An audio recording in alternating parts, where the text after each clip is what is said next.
What's going on, guys? Orms Forum coming at you guys today. Today's video, I'm going to be talking about Detroit Lions cornerback Jeff Okudah. If you guys didn't already know, I'm sure you know. Out for the year with a ruptured Achilles. 22 years old. 2020 third overall pick for the Detroit Lions. This was a kid that was pretty much labeled a bust right away by lots of Lions fans. Lots of Lions fans in general, good percentage anyways, put this kid through the ringer immediately. You know, the old saying about you should not draft a cornerback that high. A lot of people like to stick with that motto, like this is what you should do because this is what the media says, right? Like this is you know, some people just don't want to think for themselves. They just kind of just go off what people say. I've never been that type of person. If you really like a player, I don't care who he is. Going through this problem right now, actually, with certain players that are coming out in this draft. I'm not really going to get into that right now, but some people just seem to think that certain positions just you can't draft at a certain spot. Now with Jeff Okudah, this was a kid that I was pretty much my third choice for the Detroit Lions. I wanted Chase Young from the Ohio State Buckeyes there. I wanted the defensive end. He got taken at 2 by the Washington football team. We took Okudah next. The second guy I wanted was Isaiah Simmons, the linebacker / safety, just all versatile kid from Clemson on defense. That's the next guy that I wanted. That's who I wanted. I was like, I hope they take him. We ended up taking Okudah. And then Isaiah Simmons went like, I want to say eighth to the Arizona Cardinals. Had a really good first game too, by the way, against the Tennessee Titans, his second year. He struggled a lot last year though, Isaiah Simmons, and played really good down the stretch, but whatever. So then we took Jeff Okudah. Okay, that was my third guy. I wasn't on the Justin Herbert train, which I wish I would have been. I wish I would have been, honestly. I know when I can admit when I make a mistake. I have no problems with that. I wish I was on that train. I wasn't. Shout out to you, Micro Mike. That was your guy. I wasn't on the Tristan Wirfs train, who's playing at a phenomenal level right now. Played at a great level as a rookie, went to a Super Bowl, won a Super Bowl with the Tampa Bay Buccaneers. I wasn't on the Derek Brown train. I don't think he had a great year anyways for Carolina. There's just a few guys I wasn't on the train with after Young and Simmons. I liked Jeff Okudah. He came from a real good program, a really good school. It just pumps out talent, especially on the defensive side of the football. He was a guy that, you know, right away, judged on his speed, not fast, judged on just being surrounded by all-world talent. I get that.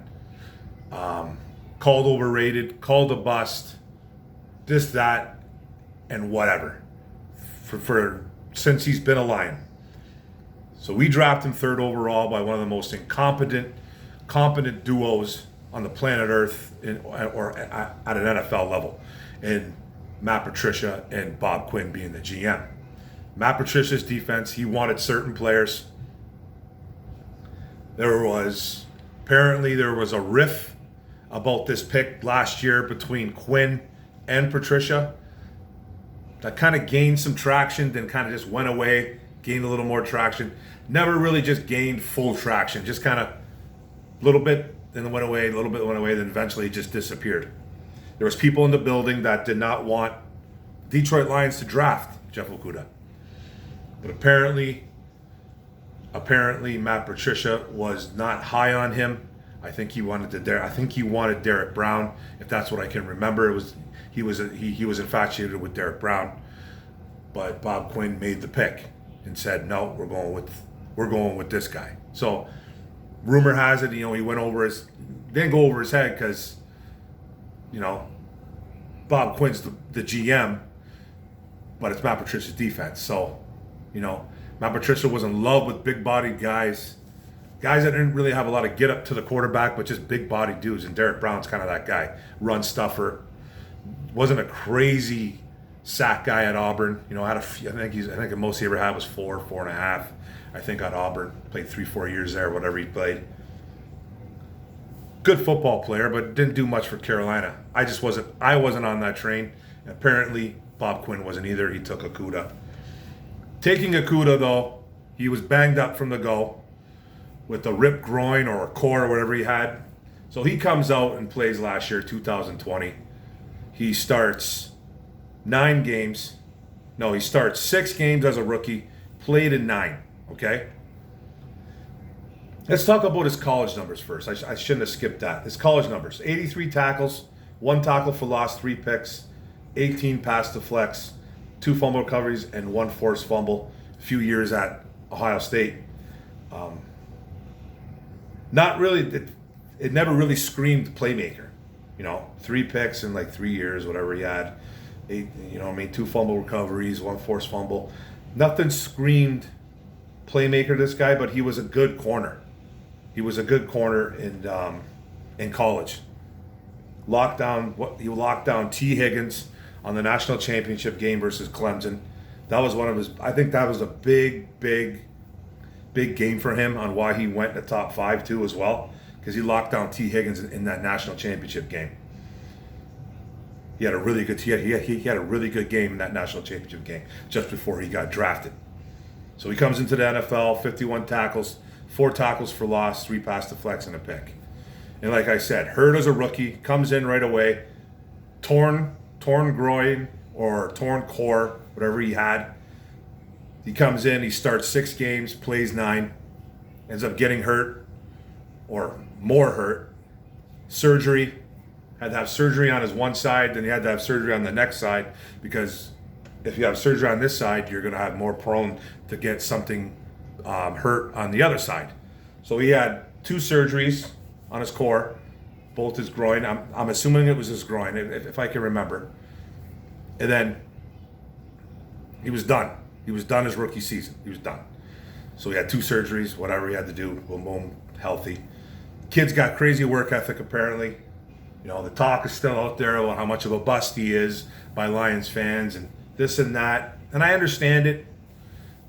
I get it in a way, and in a way I don't, because cornerback is like one of the hardest positions in the NFL to adapt to. Even if you're coming back even if you're a corner, going into the next level, it's just one of the hardest positions to adapt to. It usually takes like 2 to 3 years to really get it down. So he comes in. He's only officially started 7 games now, played in 10 as an NFL quarterback. Hurt again, just got hurt versus the San Francisco 49ers with this ruptured Achilles. Now, an Achilles is a really tricky injury. It's like a tendon that goes from the back of your foot up into your calf, and it's tender. If you jack around with it, you can really hurt yourself. Now, I was reading an article about this injury and about Okudah, and the doctor was saying it's very rare that this happens to a kid at 22 years old. It's a rare injury. But he was like, now it's an injury that could probably happen to his other foot now. If you rupture it, a rupture and a tear, by the way, are exactly the same thing. They're exactly the same thing. Now we just don't know how severe. If it's totally ruptured, it's like completely severed. So if it's severed, that's a problem. It sounds like it is. It sounds like it's a very bad problem. This is a 6 to 12 month injury. He'll be walking around with a couple weeks with a boot on. He'll be able to do no kind of lower body workouts, I think, on this for a while. Don't even know how he can do upper body workouts. He would have to have his feet up or somehow, maybe just doing something upper body. I don't really know how. I am not a doctor, and I don't pretend to be one. But it sounds like he won't be doing any type of physical stuff for a long time. Probably after 6 months, is my guess. Now he's going to be out until probably next September. Will he be ready for the beginning of 2022? Don't know. But now this is 2 injuries, and this is not is Jeff Okudah a bust video. It's not, because I still don't think he is a bust. He's more of a disappointment to me. He's a disappointment. You get hurt, I get it. There's nothing you can do about getting hurt. There's nothing you can do. So I can't call the kid a bust. My main concern is now, what are they going to do with this kid when he comes back? Because this injury, it can go one of 2 ways. Now, when you mess with your Achilles, if you rupture it or tear it, you can walk on it. You totally walk on it, just like he was doing on Sunday. He walked out of the building, walked into the training room, wherever he went. You know what I mean? And but it's a injury where you can walk, but you can't run, and you can't jump. Those are just done. You just can't do that until you heal up. And then when you come back, you can lose a couple inches on your vertical. You can lose maybe a little bit of speed. And this is a guy that wasn't fast to begin with. So my concern is, what are you going to do with this kid when he comes back? What are you going to do? Like, for real. We don't know what this kid is capable of. He comes this year in the 2021 season. He tried to get right spiritually. Apparently he wasn't right mentally in the head last year, he said.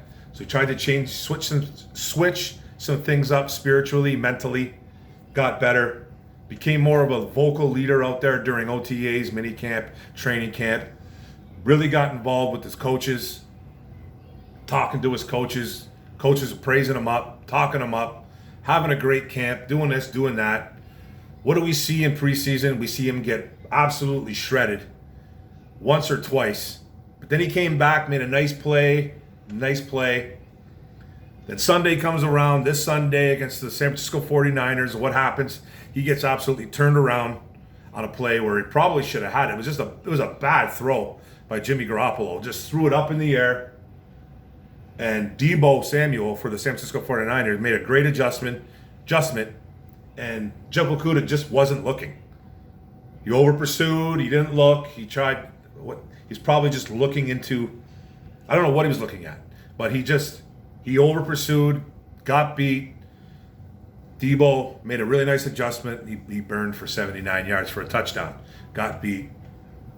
You see Aubrey Pleasant absolutely tearing him a new you-know-what on the sidelines, pointing at his face, like in his nose. But they dapped up later on. They I guess they have a really good relationship, those two, Aubrey Pleasant, who's our DB coach, and Okudah. They have a really good relationship. So, but that's a situation that did happen, and that's the only thing people run with. They don't see the after effects of him, giving him a headbutt, smiling with them, talking him up. And I don't think it's all for show. It's obviously not. But Aubrey Pleasant's just looking for accountability. And Jeff Okudah wasn't there.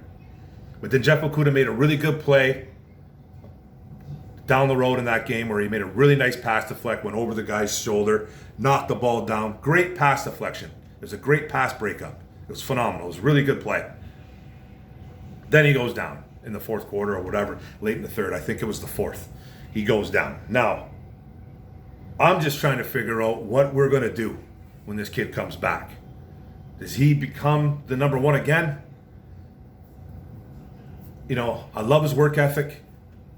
This is a really young cornerback room. And who's going to step up now, too? That's another one. We got Amani Oruwariye. He's going up against Davante Adams this week for the number one. Rest in peace, Amani Oruwariye. We're going up against a Green Bay Packers team that got embarrassed by the New Orleans Saints. Of course. Aaron Rodgers didn't do nothing, threw 2 picks, no touchdowns. Awful day for everybody across the board in Green Bay. And we have to go play them on Monday night. And Amari Oruwariye has to face Davante Adams all game. And then we got guys like A.J. Parker, an undrafted free agent, who I like. Melifonwu, another rookie, 3rd-round pick out of Syracuse. Jerry Jacobs, Arkansas State, an undrafted free agent. And then Bobby Price, another undrafted free agent who came over from the safety position to be a corner. That switch was made a month or so ago, whatever it was made, just before camp ended. And then we got the practice squad. We got guys like Nikel Roby-Coleman, who probably might get called up, but he's more of a nickel corner. And then we got Parnell Motley, who I think is going to get called up if he hasn't been called up already. He's got some starting. He started a little bit with the Broncos and the Buccaneers. He's only 23 years old. He's young. He's got some nice stats when he was at Oklahoma Sooner. He's 6 foot, 180 pounds. He's tall, but he's very light. 176 tackles, 7.5 tackles for loss, 6 picks and a touchdown, 33 pass breakups, 2 fumble recoveries, and 6 forced fumbles. 4 years at Oklahoma as a Sooner. I think that guy's going to get the call up, to tell you the truth. I went and looked at the waiver wire. There is not much going on out there. The San Francisco 49ers, I think, just picked up Dre Kirkpatrick, I believe. I think he was really the only one. There's guys out there, but not really worth mentioning. So they could call up Nikel Roby-Coleman. Could they make a call to Corn Elder again? Could they call back Quentin Dunbar? Could they call up Parnell Motley? My guess is Parnell Motley is going to be dressed for the Monday Nighter. I don't know where he's going to play. I don't know if he's going to become the number 2. You know, he won't have a crazy assignment. He'll be on guys like Scantling or Lazard. I just don't really know where he would be. I don't think he would come in to be the number 2. I don't really know. Could AJ Parker step up? Could Malo Fonmu come in and be that number 2? But one of my concerns is, where is Jeff Okudah going to play? He could be moved. Could he be moved to safety? Is it a possibility? I'm not saying let's completely abandon him from corner, but in all reality, you look at this type of injury and you read about this injury, and that's what you have to do. Read about things. If you read about it, it's an injury that takes a lot to come back from. You have to be super physically gifted, athletically, and you just have to have that drive, because you lose explosiveness, you lose a lot of things. Your lateral, your straight line speed, your vertical, everything. You lose some things, and you have to keep working to get it back. And sometimes you just don't get it all back. The good thing is he's 22 years old, but I'm just wondering if there's a chance that he can move to safety. He's a physical kid. He's got decent size to him. He's going to probably lose more speed, and he's not fast to begin with. I just want to see this kid succeed. I don't care if he moves from corner to safety. I really don't. I just want to see him be good.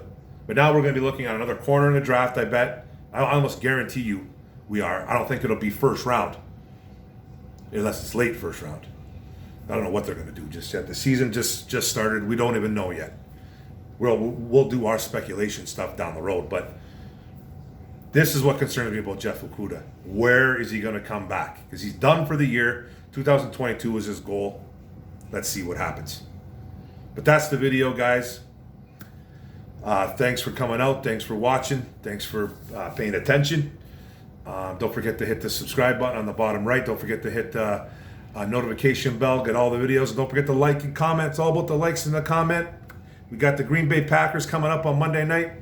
Another video coming soon. Thanks, guys. Go Lions. Boom.